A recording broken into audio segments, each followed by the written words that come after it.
Chicken fry ഇഷ്ടമാണ്, പക്ഷെ കൊളസ്ട്രോളും തടിയും പേടിയാണോ? എങ്കിൽ നല്ല ക്രിസ്പി ആയിട്ടും അത് നല്ല ഹെൽത്തി ആയിട്ടും എങ്ങനെ നമുക്ക് ചിക്കൻ റെഡിയാക്കാൻ നോക്കിയാലോ? നിങ്ങൾ എയർ ഫ്രയർ വാങ്ങാൻ പ്ലാൻ ഉണ്ടോ?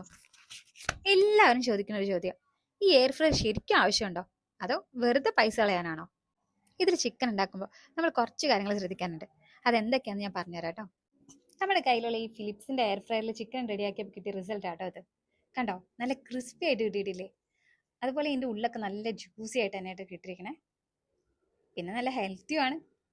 അപ്പം നമുക്ക് ഇതിൻ്റെ ഗുണങ്ങളും ദോഷങ്ങളൊക്കെ നോക്കിയാലോ? എന്തൊക്കെയാണെന്നറിയാം. തടി കുറയ്ക്കാൻ നോക്കുന്നവർക്കും ഹെൽത്തി ആയിട്ട് ഇരിക്കാൻ ആഗ്രഹിക്കുന്നവർക്കൊക്കെ ഇതൊരു ബെസ്റ്റ് ഓപ്ഷൻ തന്നെ കേട്ടോ. പിന്നെ സമയവും ലാഭിക്കാം, പിന്നെ പാത്രം ഒന്നും കഴുകും വേണ്ട. പിന്നെ ആ എണ്ണയിൽ വറുത്ത് കിട്ടുന്ന ആ ഒരു ടേസ്റ്റ് ഒന്നും അത് പ്രതീക്ഷിക്കേണ്ട കേട്ടോ ആരും. അത് പ്രതീക്ഷിച്ചാണ് വാങ്ങണമെങ്കിൽ അത് ഒരിക്കലും കിട്ടില്ല കേട്ടോ. അപ്പൊ ചുരുക്കത്തിൽ പറഞ്ഞാൽ, നിങ്ങൾ ഹെൽത്ത് നോക്കണവരാണെങ്കിൽ എയർ ഫ്രയർ ഒരു ബെസ്റ്റ് ഓപ്ഷൻ തന്നെ കേട്ടോ. ഇനി ഉണ്ടാക്കുമ്പോൾ ശ്രദ്ധിക്കേണ്ട കാര്യം അത് നമുക്ക് വഴിയെ നോക്കാം. ഇനി ഇതെങ്ങനെ നമുക്ക് സെറ്റാക്കി നോക്കാം. അതിനായിട്ട് നമ്മളൊന്ന് പ്രീ ഹീറ്റ് ചെയ്ത് കൊടുക്കും കേട്ടോ. ഫസ്റ്റ് ഒരു 150°C നമ്മളൊന്ന് പ്രീ ഹീറ്റ് ചെയ്യും. ഈ പ്രീ ഹീറ്റ് ചെയ്യണമെന്നുള്ള ഉദ്ദേശം, നമ്മൾ പാനൊക്കെ വെക്കൂലേ, പാനൊക്കെ വെക്കുമ്പോൾ എണ്ണ ഒഴിക്കണേക്കാളും മുന്നേ പാൻ ഒന്ന് ചൂടാക്കൂലേ, ആ ഒരു സംഭവം തന്നെ കേട്ടോ ഇതും. അത്രേ ഉള്ളൂ. അപ്പൊ ശ്രദ്ധിക്കേണ്ട ആദ്യത്തെ കാര്യം, എന്ത് പ്രിപ്പയർ ചെയ്യണം മുന്നും പ്രീ ഹീറ്റ് ചെയ്യാൻ മറക്കല്ലേ. അതിനുശേഷം നമുക്ക് മസാലയൊക്കെ പറ്റി ചിക്കൻ നമ്മളിത് ഇങ്ങനെ ഒരു ട്രെയിലാട്ടോ വെച്ചിരിക്കണേ. ഈ ട്രെയിൽ വെക്കുമ്പോൾ ഒരു ഗുണം എന്ന് വെച്ച് കഴിഞ്ഞാൽ, നമ്മുടെ പാനിൽ ഇതൊന്നും ആവില്ല, നമുക്ക് നല്ല ക്ലീൻ ആയിട്ട് കിട്ടുകയും ചെയ്യും. ആ ട്രേ എടുത്ത് ഊരി കഴുകി എടുത്താലും മതി. അപ്പോൾ ചിക്കൻ റെഡിയാക്കാനായിട്ട് നമ്മൾ മസാലയൊക്കെ പറ്റി വെച്ച ചിക്കൻ നമ്മൾ ഈ ട്രെയിൽ വെച്ച് കൊടുത്തിട്ട് നമ്മളൊരു 20 മിനിറ്റ് ആട്ടോ ചിക്കൻ വേവിക്കാൻ എടുക്കണേ.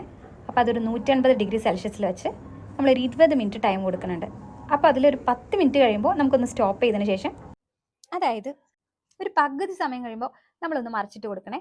അത് മറക്കരുത് കേട്ടോ, എന്നാലും നമുക്ക് എല്ലാ ഭാഗവും ഒരേപോലെ വെന്തിട്ടുള്ളൂ. അപ്പോൾ ആ സമയത്ത് വേണമെങ്കിൽ നമുക്കൊന്ന് ഓയിലൊന്ന് സ്പ്രേ ചെയ്ത് കൊടുക്കാം കേട്ടോ. അതിൻ്റെ ആവശ്യമൊന്നുമില്ല, എന്നാലും നമ്മളൊരു ഇതിന് ഓയിൽ ഒത്തിരി സ്പ്രേ ചെയ്ത് കൊടുത്തിട്ടുണ്ട്. ഇത് ഓയിലാട്ടോ ചെയ്ത് കൊടുത്തേ.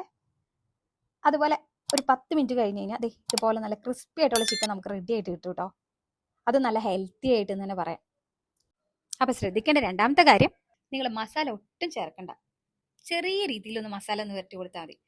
ഏറ്റവും നല്ലത് നമ്മൾ പെപ്പറും അതുപോലെ കുറച്ച് ഉപ്പും ചേർത്തിട്ട് ഒന്ന് റെഡിയാക്കി എടുക്കുന്ന കേട്ടോ ഏറ്റവും നല്ലത്. നമ്മൾ അങ്ങനെ ഒന്ന് ചെയ്ത് നോക്കിയായിരുന്നു, അത് ഭയങ്കര ടേസ്റ്റ് ആയിരുന്നു കേട്ടോ. നമ്മൾ ഈ മുളക് പൊടി മഞ്ഞപ്പൊടിയൊക്കെ പൊടികൾ ചേർക്കൂലേ, അപ്പോൾ ഉണ്ടല്ലോ ഈ പൊടികളൊക്കെ നല്ലപോലെ കരിഞ്ഞ് വേറൊരു ടേസ്റ്റാണ് വരാം. അതുപോലെ ഈ ജിഞ്ചർ ഗാർലിക് ഒക്കെ ഉണ്ടല്ലോ, അതൊന്നും ചേർക്കാതെ ആയിരുന്നു ടേസ്റ്റ് ഉണ്ടായിരുന്നത്. അത് ചേർക്കുമ്പോൾ ഒരുമാതിരി നമുക്കൊരു പച്ചയ്ക്ക് കഴിക്കുന്ന ഒരു ടേസ്റ്റ് ആയിരുന്നു കേട്ടോ അതൊക്കെ. അപ്പം നിങ്ങൾ ചെയ്യുമ്പോൾ അതൊക്കെ ഒന്ന് ശ്രദ്ധിച്ചോളൂ. പിന്നെ ഞാൻ പറഞ്ഞല്ലോ, നമ്മൾ എപ്പോഴും ഒരു ഹെൽത്തിയാണ് നോക്കണമെങ്കിൽ ഇതൊരു നല്ലൊരു ഓപ്ഷനാണ്.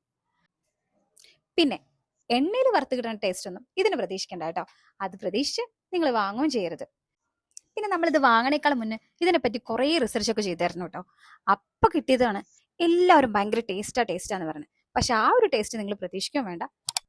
അപ്പം ഇതൊക്കെയാണ് കേട്ടോ എൻ്റെ ജെന്യുവൻ ആയിട്ടുള്ള റിവ്യൂ. പിന്നെ നിങ്ങൾ യൂസ് ചെയ്തവർ നിങ്ങളുടെ ജെന്യുവൻ ആയിട്ടുള്ള നിങ്ങളുടെ കമൻസ് പറയണേ. പിന്നെ ഹെൽത്തി നോക്കണവർക്ക് ഇതൊരു ബെസ്റ്റ് ഓപ്ഷൻ തന്നെ കേട്ടോ. അപ്പം ഇത്രയുള്ള എൻ്റെ വീഡിയോ എല്ലാവർക്കും യൂസ്ഫുൾ ആണെന്ന് വിചാരിക്കുന്നു. ഇത് വാങ്ങാൻ ആഗ്രഹമുള്ളവർക്ക് ഈ വീഡിയോ ഒന്ന് ഷെയർ ചെയ്ത് കൊടുത്തേക്കണേ. അപ്പം എല്ലാവർക്കും താങ്ക് യു.